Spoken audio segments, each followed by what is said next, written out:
Welcome to the Ion Nebo podcast. I'm your number one host, Bella.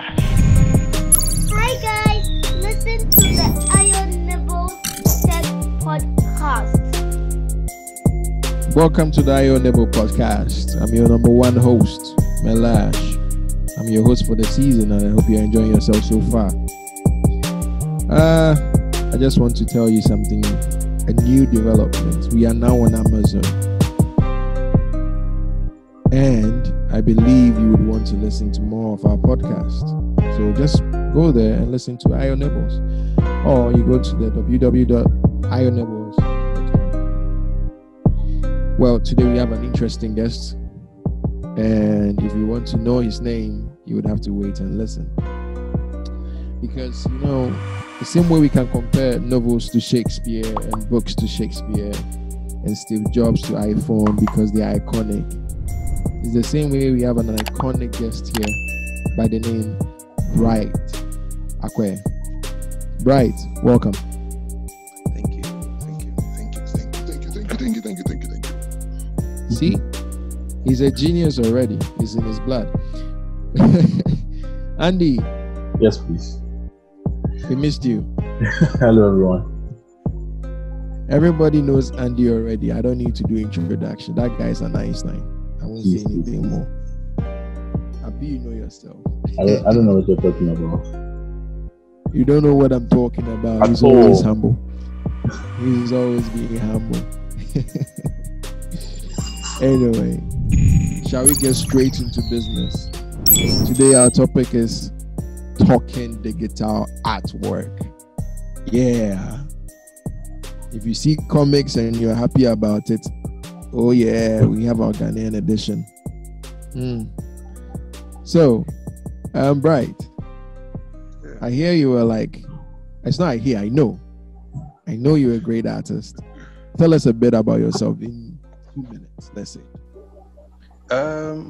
So my name is Bright Ackwerh, and I live and work in Accra.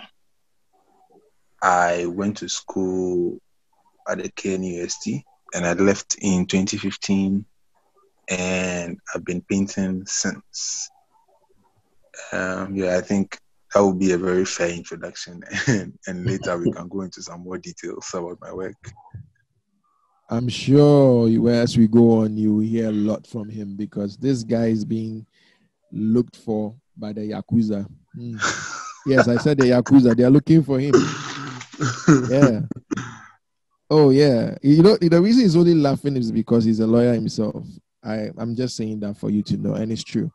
He can defend himself properly. So, right. Tell me something about satirical artworks.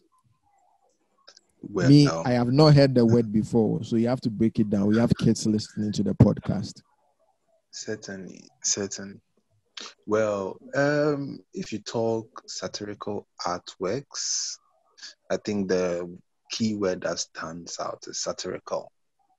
And that basically would be anything that employs the use of satire, trying to make light out of a situation that is often considered rather serious. Make a joke out of something so that it is more easy to talk about or think about. It doesn't always mean someone is being comedic or making light of something that is serious. It's just a way to approach things that I think, if not approached that way, would be maybe unpleasant. So like some of the best stand-up comics do, they get on stage and they tell you what they think about something that is going on, and then you realize that instead of maybe making you feel anger or a situation that is painful, your first response to it is laughter. And always when you are able to laugh about something like that, then it's easier to maybe talk about it or think about it. And so there is also artwork like visual artwork that employs this kind of strategy. And it's the genre that I'm exploring right now. So yeah, that's what I can tell you about that. Interesting. You did mention something that is interesting, meaning that art and the human feelings have a connection. Yes. Yeah, they've always, I think, arts and just the human nature are connected in ways that would not be separated or cannot be separated. And I'm sure later we'll talk about this too. But art serves as one of the mediums through which humans express themselves. So Interesting. yeah, to be human means a lot of things, and to feel. So how you express that feeling can be through art. For me, that is one of the reasons why you can't separate the two. Thank you, Andy. By the way, let me tell you, Andy also is involved in artwork. Yeah. Oh, He's the master puppeteer himself. Yeah. I don't know what he's talking about. Exactly. You keep telling me you don't know what I'm talking about. Like, yeah, that's don't my be shy. fallback. Andy, tell us a bit about the artwork you do. Briefly. I won't say it's artwork per se. I'm more into like game development, so I had to like learn art. I won't say learn art, but have an idea of how to convey emotions or feelings through color or text, like to a fellow human. So I kind of have an idea. I'm by no means any expert. I still dabble. My main focus is on game design and coding, but I have a fair amount of idea of like what it takes to come up with art for animations and games and all sorts of other digital platforms. So, Bright, tell me about the tools you use. Thank you, Andy. Tell me about the tools you use for your artwork. Okay, so I was fortunate enough to have my training at the KNUST, and over there I got introduced to painting on the computer using art making softwares. This knowledge came like side by side with learning how to create with your traditional tools. I'm talking about your pencils, your watercolors, acrylics, oil paints, clay, and stone, and all those things. Those we term as traditional art materials or art tools. And while we were learning how to use all these things, we were also being introduced to working digitally. So there was some introduction to Adobe Photoshop and some other 3D softwares. I think it was Maya, but I didn't take that particular class.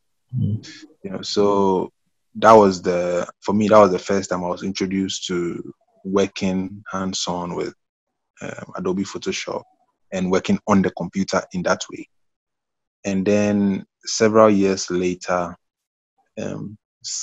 I came across some artworks and it piqued my interest again.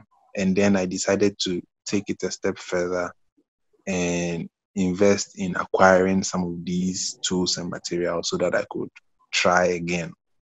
This one, it was outside of the classroom setting. So a lot of the studying was independent, but having already received some fundamentals, I think it was easier for me to grasp. And currently, a lot of my work that you would see is what I have been creating using computer tech and Photoshop specifically.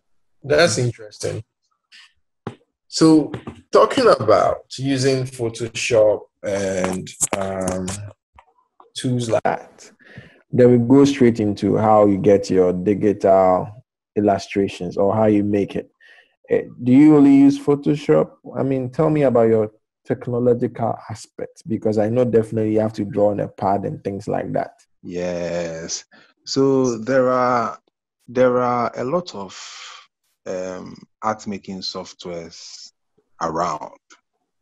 I just prefer to use Photoshop because it's what I started with, and I think it's what I'm most competent with.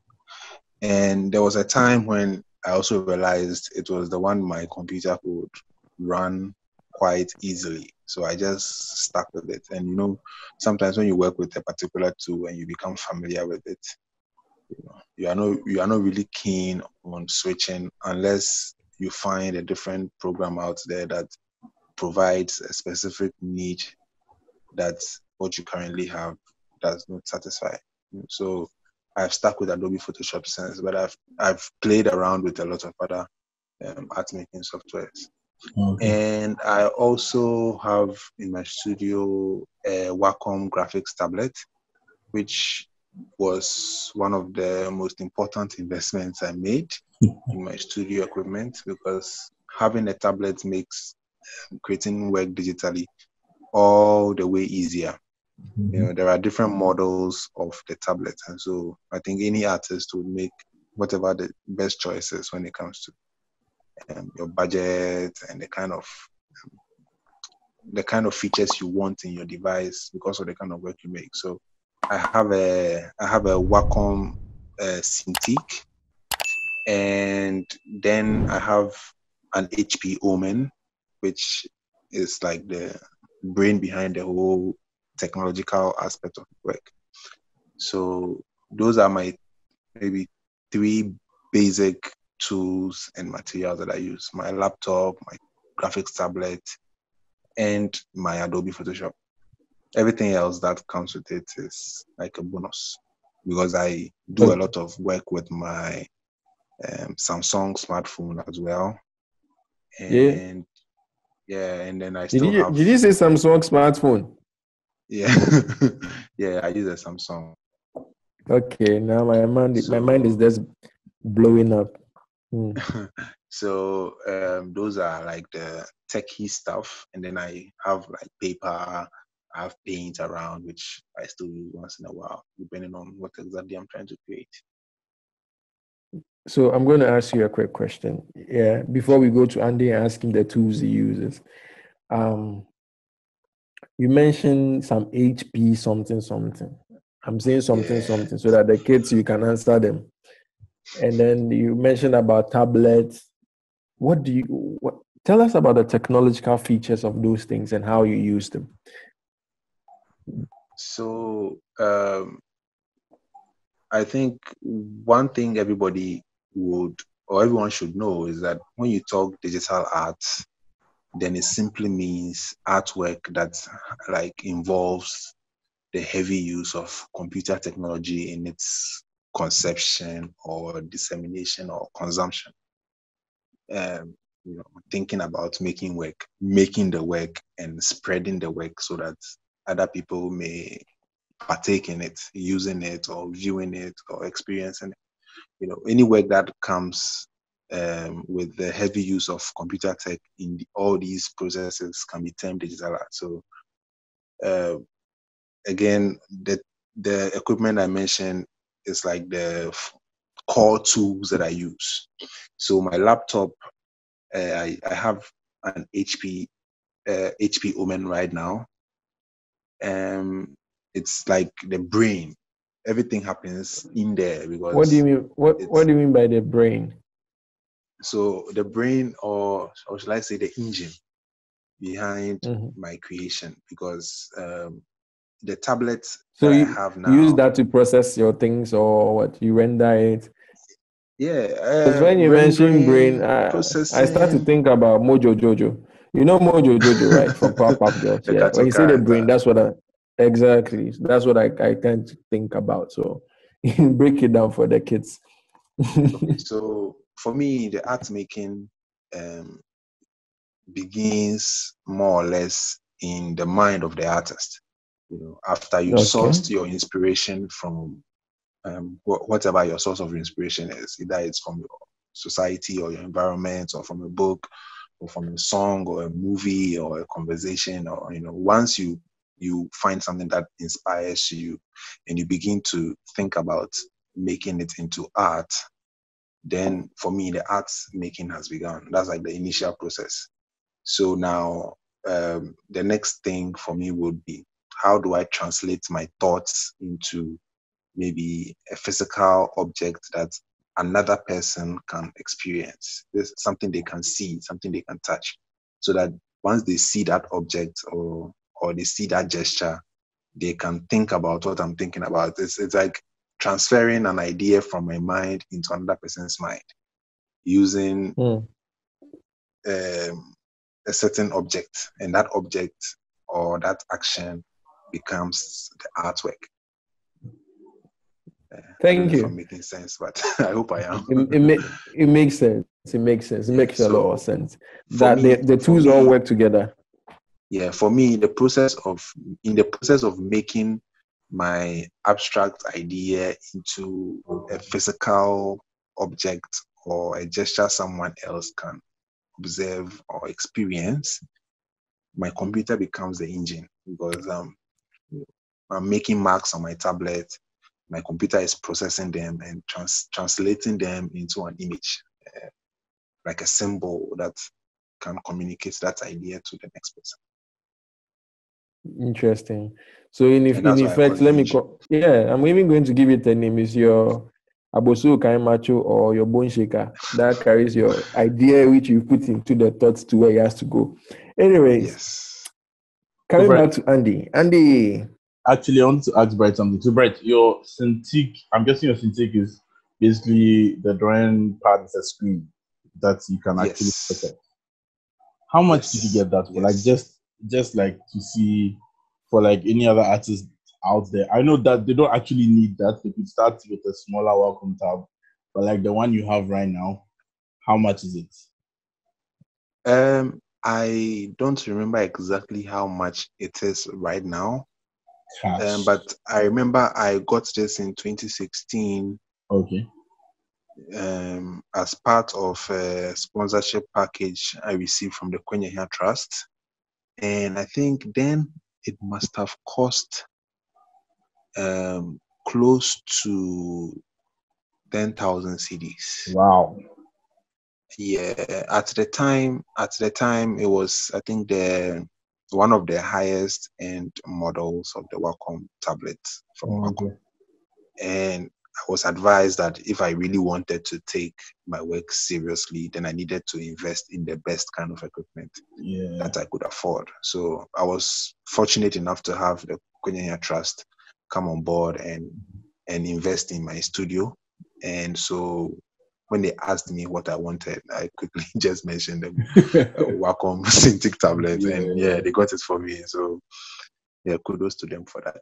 Okay, that's awesome. So like for any artist out there, you don't need that, but like you said, like you want to invest in your work. So like whatever money you get from whatever project you work on, you'd want to save towards like, okay, getting better equipment. It doesn't really make you a better artist, but it helps speed up. Your tools don't necessarily make you a better artist, but if you're already a good artist and you have the most efficient tools, it will make your output even better. It will give you an edge. So you have to think about it. I've seen people create mind-blowing work with smaller models, and it's because the art itself is in your mind as an artist. It's in your head, or it's in your mind. The device only becomes a tool that you use to translate that thought or that mind into something. So you can still work with whichever models that you have. Awesome. And then sorry, I'll ask one more question. And then your machine, your brain, like you said, is it a laptop or a desktop? It's a laptop that I got somewhere last year, because one that I had earlier started giving me problems, and no one could fix it at the time. I still have it with someone who is looking at getting it back to running normally, but what I have here is a laptop, also quite high end, because for the kind of work that I create, again, you need the best kind of equipment to be able to work faster. So I invested a lot. I've saved a lot from projects that I do, and then I invest it back into my practice by trying to acquire better performing systems. Andy. Yes, please. Since you've asked him the questions I was about to ask him, then I'll ask you, what do you have in your room? What do you use? For me, like I said, art is not really something I focus on. I respect it and I lean towards it most of the time for conveying whatever it is I want to convey to a player when I'm making a game. But art isn't really something that I would say I'm a master of. For any artist out there who is interested in art pertaining to games or 3D animation or anything close to that, even 2D animation, that's like, or just normal 2D images, that's Bright's place. That's like Bright's area of expertise. But for me, I'm mostly into three-dimensional models and stuff. You would be looking at Blender as like your best option. Yeah, I think like because it's free and like I think Blender 2.8 is like really powerful now with Eva and the other tools, the other rendering systems they have in it. But for any artist who wants to start, like I think Blender in 3D, Blender is like your best bet. Even they have like tools for 2D now with I think the grease pencil. It's not my it's not my forte, but with the grease pencil, I think you can have like really crazy animations running. I've seen a few demos here and there, but yeah, right now I think Blender is like I won't say the industry leader, but like one of the boys up there. Like I know, for example, in EA, like EA Sports, what they do is, because you don't have to pay for Blender, they give like the senior animators the opportunity to use Maya and all those things, and you pay, because usually those softwares you pay per seat. So if you have 5 animators and they're all using Maya, you're paying $50 per seat of each animator and all that. So what they do is they usually just give it to the senior animator, and then the rest of the animators use Blender, and then they have a workflow that they work through. That okay, this is how we export our models as this format, and everyone works with this format because this format works with all the other modeling softwares. So yeah, for me, what I have in my room is a nice Alienware, 17-inch Alienware that I used to run all my monstrosities on a daily basis. Yeah. Did you say monstrosities? Interesting. So let me ask one last groundbreaking question. Yeah. Would you prefer a robotic painter or would you like an artificial intelligence to be your future drawing person to come up with your artwork, or would you want a painter like Bright to do that? Oh, come on, that's hands down, you'd want Bright. The thing about, I don't know, maybe we'll speak about this later with a different guest when we I just put you on the spot because I'm about to ask Bright the same question. Yeah, but then AI doesn't. I mean, yes, they are now working on AI that's creative, but basically AI copies. It's stuff that it has seen that is replicating, adding like variants to make it look like it's new, but it's not necessarily new. So like, I think Google did a demo last year or something, or last 2 years, a few years back, where they could like they've taught like the AI all the old famous painters, like how they paint their painting styles, and then they tell it, okay, I want a Van Gogh sky with a Da Vinci grass and maybe a Leonardo something sun, and then it's able to create like a scene with all those different artist styles in one. So like you realize that it's not its own style. It had to learn from other masters, look at their paintings and be like, okay, this is how this guy paints, this is how this guy paints, and paints from there. So like there's no way you would want, like, it will just be giving you, like, it won't be anything unique, it'll just be giving you stuff you've seen before. So obviously you would want like a real human to paint for you. Would you rather paint yourself, or would you want AI to do it for you? Okay.